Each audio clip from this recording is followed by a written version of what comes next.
Hi friends, జై శ్రీ కృష్ణ. మీరందరూ ఎలా ఉన్నారు? మీరు బాగుండాలని కోరుకుంటూ నేను మీ కళావతి.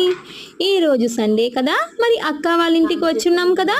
ఈరోజు బ్రేక్ఫాస్ట్ స్పెషల్ ఏంటో తెలుసా? పూరి. మరి ఇడ్లీ చేయట్లేదండోయ్, ఎందుకంటే మా అక్క వాళ్ళ మిక్సీ పాడైపోయింది. అందు గురించే పూరి చేస్తున్నాం. మా ఆయనకు ఇడ్లీ ఇష్టం ఉన్నా కూడా ఈరోజు పూరి తినాల్సిందే. మరి నేను పూరి వెరైటీగా చేస్తున్నాను చూడండి, ట్రయాంగిల్ షేప్లో. మరి మీరు కూడా ఇలానే చేస్తుంటే కమెంట్స్ బాక్స్లో చెప్పండి. పూరీలో కాంబినేషన్ ఏంటో తెలుసా? చట్పటి. స్పైసీగా మరియు టేస్టీగా చేస్తున్నాం చూడండి. చట్పటి అయితే అవుతుంది చూడండి. ధనియా పత్తి వేసుకుంటే రెడీ అయిపోయింది చట్పటి. ఇప్పుడు పూరి చూడండి.